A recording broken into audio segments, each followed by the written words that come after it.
There's some really nice potatoes in here. Oh, this is what makes potato harvesting so fun. Watch this. Watch this. Here we go. Oh, yeah. Guten gardening, everybody. I am so excited to be out here today because it's finally time to get some results from our potato growing, and especially for this particular harvest, I'm excited because this is our experimental harvest. We had one of our community members ask us the question, have we ever heard that pinching the flowers off as they form with your potato plants could actually result in bigger potatoes? Well, this is not a scientific study, but we have opened up this question to our community as well. We've done a couple of videos where we've talked about this experiment, and our plan is today to see what the results are from these 4 containers. 2 of the containers, we removed the flowers as they came in, and the other 2, we left them on. So what we're going to do is to harvest the potatoes from each of these bins, and then we're going to do a calculation so we can get an average weight per potato. We're going to do that in ounces, and we'll also do that in grams for those of you who use the metric system.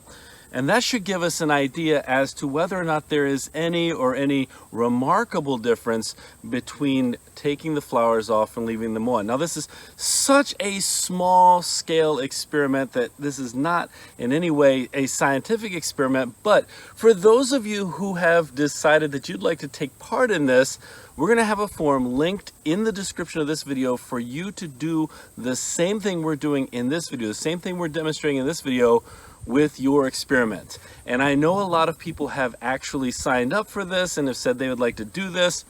If we get enough results from our community, we'd like to put together another video where we can talk about our community results as well. I think this is a really exciting and interesting experiment. And more than that, I'm just excited to get in here and get some potatoes. So let's go ahead and get started. And let me tell you a little bit about the potatoes in these beds. These potatoes are a white mega chip potato. We got them from a local box store, and we put 4 seed potatoes in each bed. So there are 16 seed potatoes out here, a grand total of 5 pounds of potatoes planted, and we're gonna see what those results turn into. Now for us, we've done really well in these blue containers. These are 50-gallon food safe drums that we've cut in half long ways. We got about 10 inches of depth maximum, I would say, at the deepest point in these, but we've grown a lot of potatoes in here. I think maybe one of the best returns we've ever had was our purple Magic Molly potatoes, which we grew in here and got over 40 pounds. So let's see what we've got going on here now that we've got everything cleared off. Now I took the flowers off the 1st and the 3rd beds here. So the 2nd and the 4th are the ones that kept their flowers. And you'll also note that we trimmed back our sour cherry tree even more this season as it grew out to make sure we had a good amount of sun, and this area does get full sun. All right, one thing I want to mention, you see this layer of what looks like mulch on top. We just took some of our compost and put it on top here after the plants started growing to cover them up. So I'm just going to smooth that off, but there are 4 plants in here, and I'm just going to start at one end, and I'm going to work my way across and see how we did.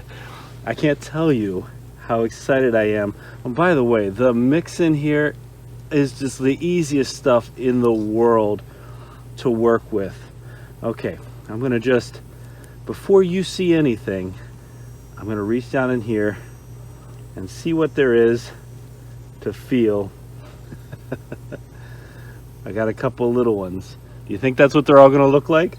I have a sneaking suspicion there's some much bigger potatoes down underneath here. All right, here we go. Let's get for this first plant here.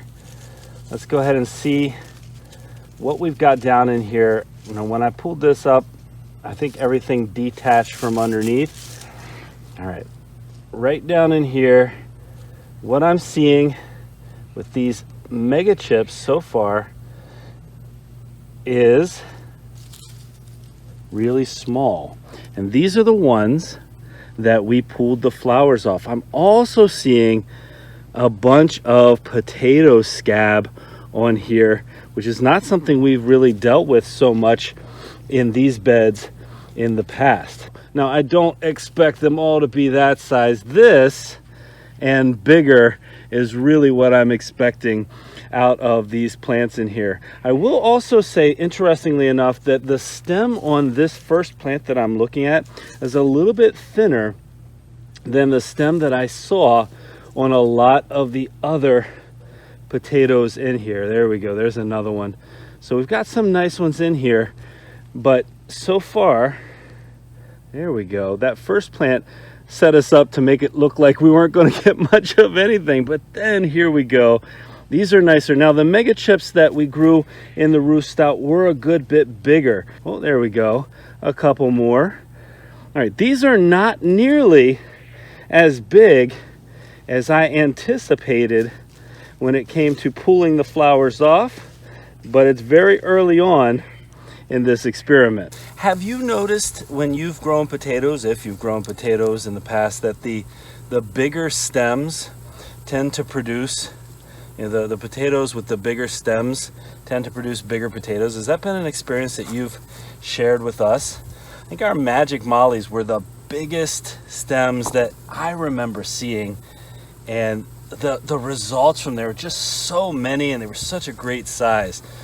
All right, I'm just making sure I don't miss anything here as I move up to our next plant. And actually for this one, because, oh, I pulled out 2 potatoes just now, because, there we go. This one still looks like it has a little bit of life left in it. I'm gonna go ahead and see if I can pull this up and see if anything, I can hear them pulling off, stays attached. Let's take a look at this. Ooh, okay. Isn't that beautiful? They're not massive, but there's the mama. They're not massive, but that's a large number of really nice potatoes. And this is a pretty tasty potato from our experience with these mega chips. They are called mega chips. They make really good French fries. If you like to make French fries, and there are different types of potatoes. We've been doing some research looking into the various types of potatoes out there, the different varieties, and seeing what they're good for and why they are the way they are. And we're going to do some work this winter, I think, talking about that. See these potatoes that never had time to fully develop? But how cool was that? That was really nice pulling that up. That's a nice sized potato right there. Again, I've seen these a lot bigger. We did feed these twice throughout the season. The last time we fed them was when they started flowering. Now, to me, it's going to be really interesting to see how consistent the size is. You know, sun, of course, is one of the factors that plays a role in this. And so as I move farther down, it's possible there was more or less shading, even though we tried to keep it as consistent as possible between the different blue containers here. But we're going to see, I think, just how consistent these results are. You see this one, another smaller stem, and I got fewer off of, but that's a really delicious looking potato, and I see less potato scab, but I still see some down here as well. And that's something too. Some of the varieties of potatoes that you grow are more likely to experience that scab. Some are more resistant. So that's something that you take into consideration when you're considering which types of potatoes make the most sense for you to grow in your area. Okay, let me lay all of this out. Oh, there we go. I don't want to miss these.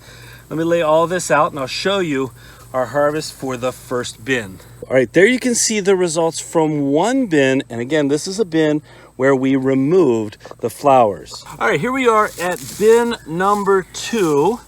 And bin number 2 is one where we did not pull the flowers off. Now I could do both the flowers off and then or both the flowers on, but I decided to alternate just so we could do the harvest in a row. I'm gonna go ahead and pull around this area here. Ooh, oh, there's some pretty ones attached to this. Let me see if I can give you a better angle. Let me dust this off for you so you can see them as I see them. There's some really, really nice potatoes in here. Oh, this is what makes potato harvesting so fun. uncovering your harvest like this. All right, let me grab the whole plant here and pull it up gently, ever so gently.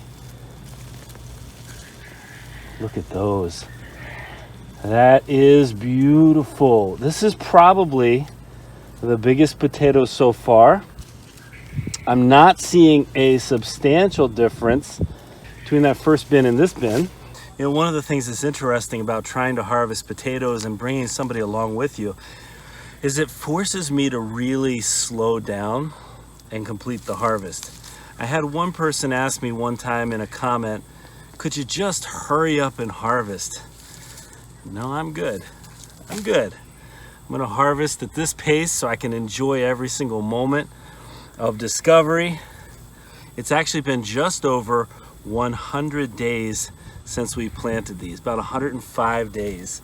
You know, what's interesting about these containers, and I don't want to speak too soon because of course things could fall apart in the next second or so, but what I've noticed is we have not had the trouble with voles in these bins that we've had elsewhere in the garden. And I don't know if it's just the plastic is too slippery for them. I mean, they seem to find their way into just about everything. The holes underneath here are pretty small. Maybe that's a good reason why, that the holes beneath are too small for them to get through. But I mean, there's no damage in here. And considering that this cost us a couple little babies, this cost us about $10 each. Not about, it cost us exactly $10 each. Look at that one. And then it just took what tools I had on hand already to cut these in half. And considering that we're not getting any damage, I'm thinking that a wise investment here would be for us to buy a couple more of these. And there's such an easy space to grow in. And so to me, when it's this inexpensive to find food safe ones that have been used for food in the past, I think these actually stored vinegar before we bought them for this purpose. And some guy that we found on Craigslist had used these. He worked for the company and he would be able to take these away and he was just selling them for cheap. I mean, you can find these just about anywhere though. I know I've seen them since. And so we've grown, as I mentioned, carrots in here. We've got garlic that we've grown in this type of bin as well and done just fine. There we go. I tell you what, the number of potatoes in here is not disappointing. I'd love to see them bigger, like I know this variety can do. But again, when you consider the fact, and I've talked a lot about how tough this growing season has been here in our area in Zone 5, Wisconsin. To me, this has been one of the harder growing seasons that we've had in recent years just because it's been so dry. So the fact that we're still getting pretty good results here, even given that fact, I'm telling you, I'm not disappointed in what I'm seeing. All right, let me go ahead and lay out this bin's results. All right, there we go. Bin number 2 with flowers on, I'd say pretty comparable to bin number 1. All right, we are halfway through the harvest. Hey, if you're enjoying this video, go ahead and give us a like. We'd really appreciate that. Giving us a like, sharing our content, that helps us with the algorithm. That helps us to be able to create more content out here. All right, this is another with the flowers taken off. Let's see what we've got in here. All right, I've started off with 2 on the smaller side, but I've got a nice set here I'm gonna pull out nice and slowly. Yeah, most of these came off, but you can see some decent size in here as well. Well, I am not going to predict the end of this experiment. I think that's important. I think getting all of the evidence here, oh, those are some nice ones, all the evidence here to see what our total haul is going to be is important. If there's even marginal difference, I want to be able to record it. Maybe the results are the opposite of what I expect them to be. I don't know. And that's part of the fun of these types of experiments. Figuring out where you end up. And again, I've made this very clear that this is not some scientific experiment. It's way too small of a sample size to say that this is scientific, but it's interesting to see what our results are, because when you do something like this, that can help to determine how you choose to grow and changes in growing in the future. Oh, take a look at these. These are so nice looking. That's one thing I'll say about them. Regardless of the massive or not massive size that we're seeing, these look fantastic. These are going to be delicious, and we're going to have plenty in here that we can start curing our potatoes, which is one of the things that's super important here, is making sure that we have some that we can save for the winter. That's always been something that we've talked about. And every single potato that we harvest has a different shelf life. And what I mean by that is that they will eventually no longer be dormant. No matter how well you store them, they have a shelf life. And so for us, picking varieties that have a bit longer shelf life is nice, because we get to keep them a little bit longer over the winter. One thing I'm noticing here, and I'm really liking this, is it didn't take all that much of our compost on top to really make sure that we had buried these enough so that we didn't get any solanine, any of that greening from the sun. Our potatoes were protected well. Oh, watch this. Watch this. Here we go. Oh yeah, beautiful potatoes. We may have a new biggest potato here, but it's not that hard if you stay on top of it to protect your potatoes from the sun. Just keeping them covered up, especially toward the end when you get that tendency for some of them to pop up. Look at all these in here. Oh, these are nice. Well, you get that tendency for the potatoes to be right there at the surface sometimes, and so if you can take advantage of what you have around to mulch and set things up so that you don't have to lose any of your potatoes to the greening. Of course, you can always save those potatoes and use them to plant as seed potatoes next season, and I'm sure we'll do that with some of these. And I know I'm not just speaking for myself. We save some of our potatoes every year. We don't eat all of them. For something like this, which the mega chip is always available, it seems like, at that one box store where we got them.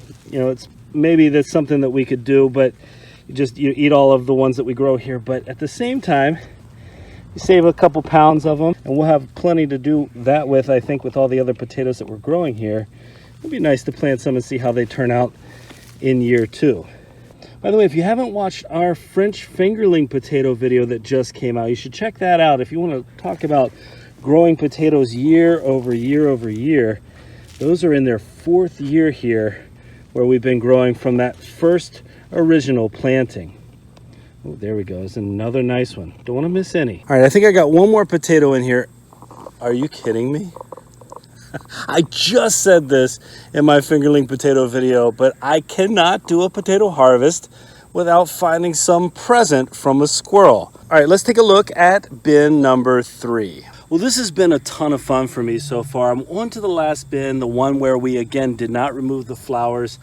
I'm looking forward to these results. One thing we already know with 100% certainty, we're gonna have a lot of potatoes to eat, and that's phenomenal. Let's go ahead and see what we got inside here. Now, one thing I probably should have pointed out early on in this video is that all 16 seed potatoes did sprout.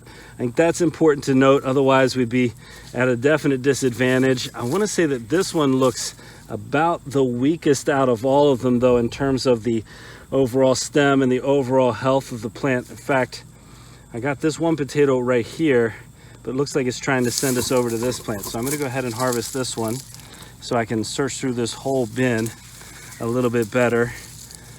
All right, not bad. Okay, let's just pop all these off real quick. And one thing I'm thinking about here, as I'm considering the best way to get in here and calculate the weight, I think I'm going to have to put a limit and focus more on how many above a certain size to get an average, because I could harvest a whole bunch of these tiny little ones that hadn't fully developed, and then what we're going to do is we're going to impact the overall results, and I don't want to do that. So I think I'm just going to have to pick above a certain size and then see how they average out, and I think that would be more fair and more accurate in terms of these results. What I can already tell, though, is, I mean, again, Well, actually, these do look a little bit smaller so far in this bin. Bin 3 seems to be, if I were guessing, is probably the biggest so far. But that being said, they're pretty comparable and there isn't some massive size difference. Unlike last year when we did our video where we did certified seed potatoes versus store-bought seed potatoes, and we saw a huge difference between those. If you haven't seen that video, you should check that out. I'll make sure that that's one of the tags in this video. I'll tell you something else I'm noticing about this mega chip variety is they do seem to be pretty consistently shaped. So if that's something that you care about, you know, some potato looking potatoes, if that makes sense, because sometimes these potatoes really turn into all different kinds of shapes. We've had some pretty interesting ones over the years, but this particular variety, this mega chip, seems to be pretty consistent in terms of overall that nice round shape. So that's something to keep in mind. Again, if that's something you're concerned about, for me, I don't really care what the potato looks like in terms of shape, as long as the potato has a good taste. That's what I'm concerned about. All right, let us know right now, if you would, in the comments, do you prefer a waxier potato or is your preference elsewhere? Oh, that's the mother here. Here we go, let's get down in here. This is the last potato plant that we're gonna be harvesting here. That's a good way to go out, huh? A couple really nice potatoes in here. What's your preference in terms of style or texture of potato? When it comes to sweet potatoes, I mean, that's a different animal as well. Some people like them stringy, but for potatoes, I know that each one has a different purpose, but do you have a preference? Let us know in the comments. Do you have a favorite type of potato to grow? We've asked that in the past, but we're always gaining new community members, so it's nice to hear from those new members what their thoughts are. All right, there are the results for bin number 4. Now let's do an overview of each of the bins. All right, you can see very clearly, in my opinion, that bins 2 and 3 did the best in terms of weight, and bin 4 I think is the smallest, but we're gonna have to see just how big a difference we have here. Again, I'm looking for bigger overall average potatoes. All right, I'm gonna go ahead and tear out our scale so we can get an accurate weight, and we'll start with bin number 1. All right, our weight for bin number 1 is coming in at 4.65 pounds. So our first bin brings us back almost to even with how much we planted. Bin number 2, this is the one that has flowers, is 5.78 pounds. So almost a pound more. Bin number 3 is right at 5 pounds, so 5.1 pounds. So I thought it might be the biggest one. Looks like bin 2 is going to be the biggest. And bin number 4, 4.5 pounds. So we're right there, 4.49 pounds. So with this harvest, we just got a little over 20 pounds of potatoes, which is a 4 times return on investment. Not too bad. And you can see that all of them are pretty comparable. But here's what I'm going to do. I'm going to go ahead. It's going to take me a little bit of work, but I don't mind. I'm going to take each of the potatoes that are an inch or larger, and then I'm going to average out those sizes. All right, I have done the calculations. I have the results right here for this harvest. I don't think they're going to be overly surprising if you've watched the entire harvest. So what I did was, again, I took all the potatoes that were an inch or above. I added up the total weight for each bin and divided by the total number of potatoes. So in bin number 1, we had 35 potatoes that were over an inch in size for a total weight of 4.178 pounds or 1.89 kilograms. And that's a grand total of 66.848 ounces or 1.91 ounces per potato. And in grams, that's 54.1 grams. So that was the first bin, and that was with the flowers pulled off. In bin number 2, we had 40 potatoes. That's actually the most in any of the bins. 40 potatoes over an inch in size, a grand total of 5.019 pounds or 2.276 kilograms or 80.304 ounces for a average of 2.25 ounces per potato. That's 63.8 grams. That is a good bit bigger than the first bin. However, bin number 3 with 32 potatoes over an inch in size, we got 4.611 pounds or 2.091 kilograms, 73.766 ounces total for an average of 2.30 ounces or 65.2 grams. So that's actually not the most potatoes at that size, but the largest average, and that was with the potato flowers pulled off. And then bin number 4, we had 33 potatoes over an inch in size for a total weight of 4.178 pounds or 1.895 kilograms. That's 66.848 ounces. That's exactly the same as bin number 1. The difference is we had fewer potatoes, so we averaged 2.02 ounces or 57.2 grams. So we actually had the smallest average size potatoes and the largest average size potatoes from the potato bins where we pulled the flowers off. And so I have to say that this is no great difference between pulling them or leaving the flowers on. That's from this initial experiment. Now again, if you want to take part in this experiment and you can add your data to it, we're going to have that form linked in the description. And that form, we're going to give you a couple of options because I'm not going to suggest all of you are going to try to go to the depths that we just went to with the data. One of the options will be to put just the total weight from the ones where you pulled the flowers off or the ones you didn't. And then the others will add additional options depending on how much information you know, number of potatoes, average weight per potato, etc. We're going to leave that out there and you give us as much information as you're willing to or that you have, and we'll again try our best to do a follow-up video with the community results. Well, what an interesting harvest, a great harvest in my opinion, because we just brought 20 pounds of potatoes that we grew, and we learned a little bit about what happens when you pull the flowers off, which in this case seems to be not a whole lot. Well, we hope you enjoyed today's video, and if you did, don't forget to give us a like, leave us a comment, remember to share and subscribe, and most importantly, remember, when you're with us, you are good to grow.